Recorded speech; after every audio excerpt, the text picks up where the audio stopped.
थेट जाऊयात सुधीर मुनगंटीवार यांची पत्रकार परिषद आता सुरू आहे। थेट जाऊयात।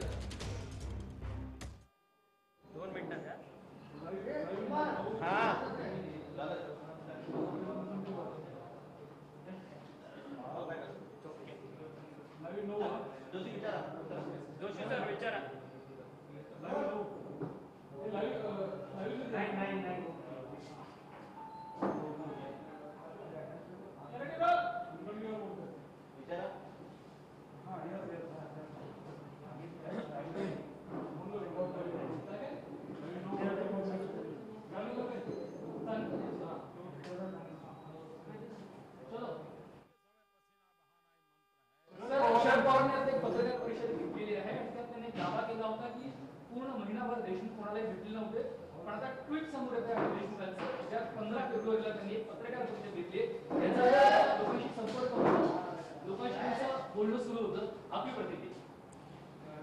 शेवटी सत्य लपवण्याचा प्रयत्न जरी केला, इनिशियल एसपी जरी असेल आणि एखाद्या पोलीस विभागाच्या एसपीनी माहिती लपवण्याचा प्रयत्न करत पत्रकार परिषद घ्यावी, तशी ही पत्रकार परिषद आहे।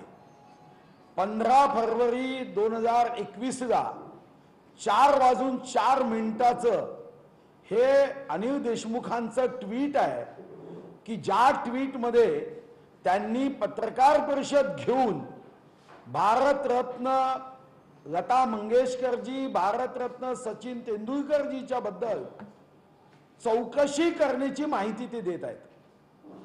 आता राष्ट्रवादीमध्ये एक मंत्री अनिल देशमुख क्वारंटाईन मध्ये दवाखान्यात आहे आणि त्यांचं राष्ट्रवादीने क्लोनिंग करून दुसरे अनिल देशमुख पत्रकार परिषद घेत आहेत, असं काही झालं का हे सांगितलं पाहिजे। आणि जर शरद पवार सारखे वरिष्ठ नेते हे 15 तारखेला अनिल देशमुखांना कोरोना होता असं सांगत असतील, तर ताबडतोब अनिल देशमुखांना अटक करावी लागेल। कोरोनाच्या कायद्याच्या संदर्भामध्ये कोरोना असताना हा जर रुग्ण बाहेर त्याचा प्रसार करत असेल तर आपला कायदा ताबडतोब त्याला अटक करायला सांगतो। आपल्या राज्य सरकारच्या पोलीस विभागाने माननीय शरद पवार साहेबांवर विश्वास ठेवत की त्यांना कोरोना होता तरीही त्यांनी पत्रकार परिषद घेतली, ताबडतोब अटक केली पाहिजे आणि या कोरोनाच्या संकटात जनतेला एक आदर्श घालून घेण्याच्या दृष्टीने या ठिकाणी कृती केली पाहिजे।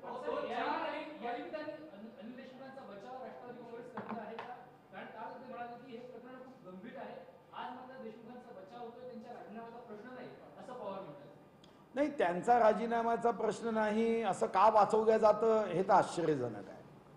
शेवटी गोष्ट गंभीर आहे हे आपणच मान्य केलं। परमवीर सिंगांनी खोटा आरोप केला असेल, परमवीर सिंग हे जर षडयंत्रामध्ये सहभागी झाली असेल तर शेवटी परमवीर सिंगांनाही शिक्षा झाली पाहिजे। पण शिक्षा तेव्हाच होईल जेव्हा याची चौकशी होईल, आणि ही चौकशी होण्यासाठी तुम्हीच न्यायाधीश व्हाल का? मग कोर्टामध्ये तुमच्यासाठी स्वतंत्र खुर्च्या टाकून तुमच्या नावासमोर नामदार जे लिहिलं जातं त्याच्याऐवजी न्यायाधीश लिहायचं का? हे प्रश्न उपस्थित होतात। मला व्यक्तिगत रीतीने असं वाटतं की या संदर्भामध्ये सखोल चौकशी केली पाहिजे। जे कोणी दोषी आहे, आयुक्तासारख्या पदावर बसून जर उद्या षडयंत्रामध्ये सहभागी होत असेल तर महाराष्ट्र सुरक्षित कसा राहील?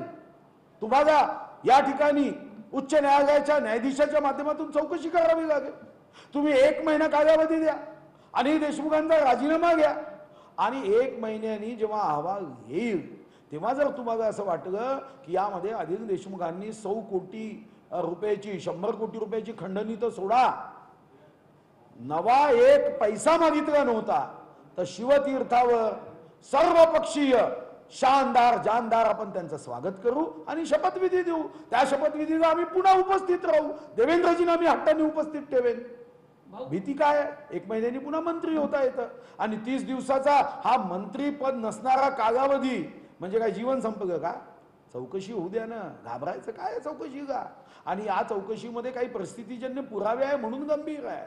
ही 15 ऑगस्ट 1947 नंतर एका राजकीय नेत्याने दुसऱ्या राजकीय नेत्यावर, एका राजकीय पक्षाने दुसऱ्या राजकीय पक्षावर केलेला आरोप नाही. 32 वर्ष पोलिसांच्या सेवेमध्ये ज्यांनी दिलेत त्या आयुक्त पदावरच्या अधिकाऱ्यांनी आरोप केलाय आणि तो जर खोटा असेल तर आपल्याला गंभीर दखल घेत अशांना शिक्षा तर करावी लागेल. पण ती शिक्षा तेव्हाच होऊ शकेल की तुम्ही गंभीरतेने याची चौकशी कराल, हायकोर्ट न्यायमूर्तीच्या माध्यमातून चौकशी कराल, तेव्हाच याची आपणच न्यायाधीश होतात. हे चूक आहे.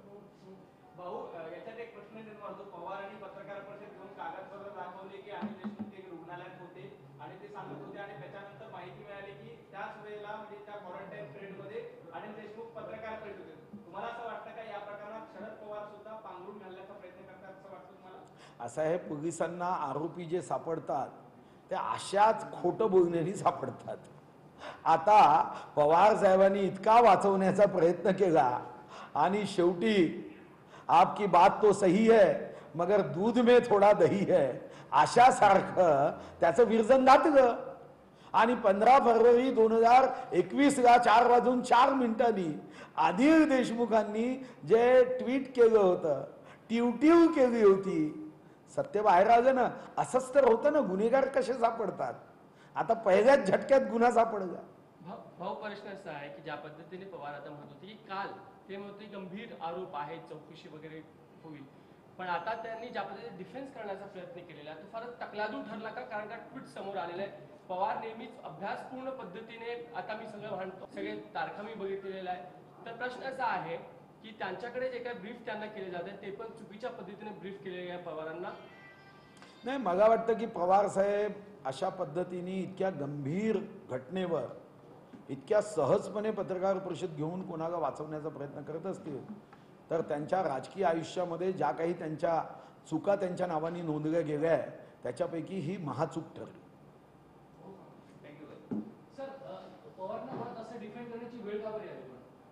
नाही, मग हाच तर प्रश्न आहे की अनिल देशमुख साहेबांनी धमकी तर दिली नाही की मैं भी लेटर बॉम्ब डाल दूंगा. असं होण्याची शक्यता नाकारता येत नाही. हे खरंही असू शकतं, खोटंही असू शकतं, पण असं वाचवण्याचा प्रयत्न करण्याचं काहीच कारण नाही.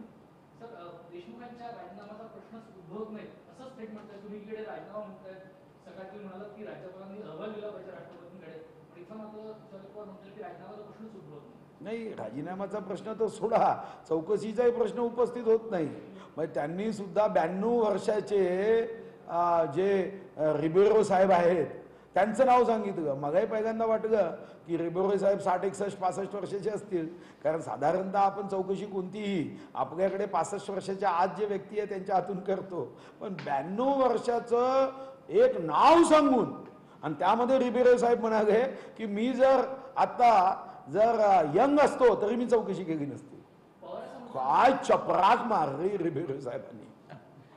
प्रश्न असा आहे की ज्या पद्धतीने पुरावे आता समोर आलेले की 15 तारखेला प्रेस कॉन्फरन्स करत होते, पवार एकीकडे दिल्लीत म्हणतात ठामपणे की ते कोरोनामध्ये होते, त्यानंतरही ते क्वारंटाईन होते, कोणाला भेटण्याचा प्रश्न येत नाही.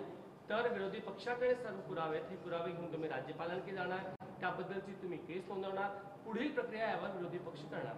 नाही, विरोधी पक्षांनी कोणताही आरोपच केलेला नाही. आरोप पोलीस विभागाची 32 वर्ष सेवा करणाऱ्या तर आपण बघतोय पवारांच्या माहितीवरती फडणवीसांनी देखील सवाल उपस्थित केलाय. तर सुधीर मुनगंटीवार देखील म्हणतायत पवारांनी आता न्यायाधीश होऊ नये, चौकशी होऊ द्या, चौकशीला का घाबरता.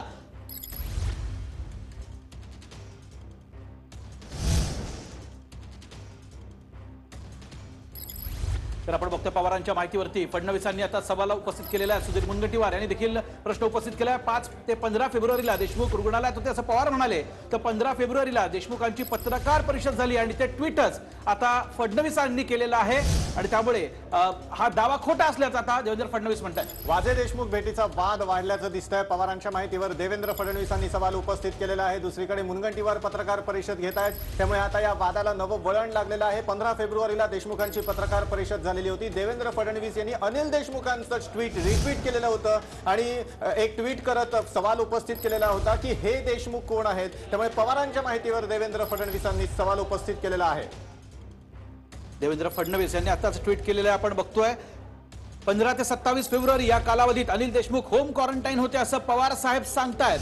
पण मग 15ला सुरक्षा रक्षकांसह समोर माध्यम प्रतिनिधी अशी पत्रकार परिषद मात्र झाली होती। हे नेमके कोण असा प्रश्न, असा खोचक प्रश्न आता देवेंद्र फडणवीस यांनी विचारलेला आहे। आणि हा प्रश्न विचारताना देवेंद्र फडणवीस यांनी अनिल देशमुख यांनी 15 फेब्रुवारीला एक ट्विट केलेलं होतं आणि ते ट्विटच त्यांनी रिट्विट केलेलं आहे आणि हा खोचक प्रश्न आता विचारलेला आहे।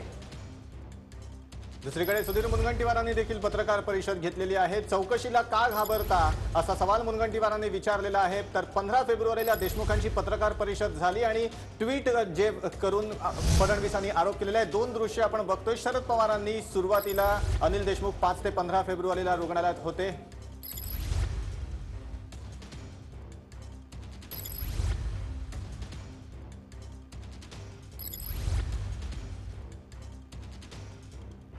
तर आपण बघतोय राष्ट्रवादीने अनिल देशमुखांचा क्लोन बनवलाय का असा सुधीर मुनगंटीवारांनी आता प्रश्न विचारलेला आहे। आणि पवारांनी न्यायाधीश होऊ नये, चौकशी होऊ द्या, चौकशीला का घाबरता असं विचारतात सुधीर मुनगंटीवार। इतकंच नाही तर ही पवारांच्या राजकीय कारकिर्दीतली महाचूक ठरेल असं देखील त्यांनी म्हटलेलं आहे। वाजे देशमुख भेटीचा वाद आता वेगळ्या वळणावर येऊन पोहोचलेला आहे। कारण शरद पवारांनी पत्रकार परिषद घेऊन जे दावे केलेले होते ते फडणवीसांनी खोडलेले आहेत। दुसरीकडे सुधीर मुनगंटीवारांनी तात्काळ शरद पवारांच्या पत्रकार परिषदेनंतर पत्रकार परिषद घेतली आणि अनिल देशमुखांनी तात्काळ राजीनामा द्यावा।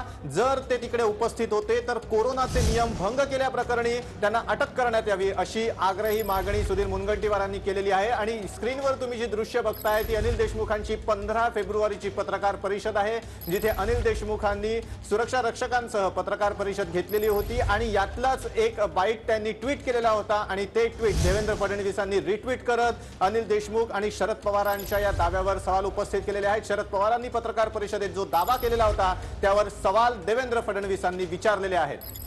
आताची मोठी बातमी आपण बघतोय। 15 ते 27 फेब्रुवारी या कालावधीत अनिल देशमुख होम क्वारंटाईन होते असं शरद पवार सांगतात। मग 15ला सुरक्षा रक्षकांसह समोर माध्यम प्रतिनिधी अशी पत्रकार परिषद झाली होती। ते नेमके कोण असा प्रश्न, असं ट्विट देवेंद्र फडणवीस यांनी केलेलं आहे। तसंच अनिल देशमुख यांचं 15 फेब्रुवारीचं एक ट्विट त्यांनी रिट्विट करून हा त्यांनी दावा केलेला आहे की मग हे नेमके कोण आहेत असा प्रश्न त्यांनी आता शरद पवारांना विचारलेला आहे। ही जी दृश्य बघतोय उजवीकडच्या विंडोमध्ये याच पत्रकार परिषदेवरनं आता वादंग निर्माण व्हायला सुरुवात झालेली आहे। कारण 15 फेब्रुवारीला अनिल देशमुख रुग्णालयात होते असा दावा करण्यात आलेला होता पवारांच्या पत्रकार परिषदेत आणि त्याच पत्रकार परिषदेत शरद पवारांनी जो दावा केलेला होता तो खोडलेला आहे देवेंद्र फडणवीसांनी आणि सुधीर मुनगंटीवारांनी देखील याच पत्रकार परिषदेचा दाखला देत हा दावा खोडून टाकलेला आहे। याच पत्रकार परिषदेवरनं आता वादंग निर्माण होण्याची शक्यता आहे। शरद पवारांनी आजची ही पत्रकार परिषद का घेतली हे समजून घेणं देखील गरजेचं आहे। कारण परमवीर सिंग यांनी जे 300 करोडचे आरोप जे गृहमंत्र्यांवरती लावलेले होते त्यावेळेला फेब्रुवारीत वाजे आणि देशमुख अशी भेट झालेली होती आणि त्यात हे बोलणं झालेलं होतं असा आरोप जो आहे त्या पत्रामध्ये परमवीर सिंग यांनी केलेला होता। मात्र त्या काळामध्ये देशमुखांना कोरोना झालेला होता आणि त्याच्यामुळे ते आधी रुग्णालयात आणि त्यानंतर होम क्वारंटाईन होते असा दावा शरद पवार यांनी केला।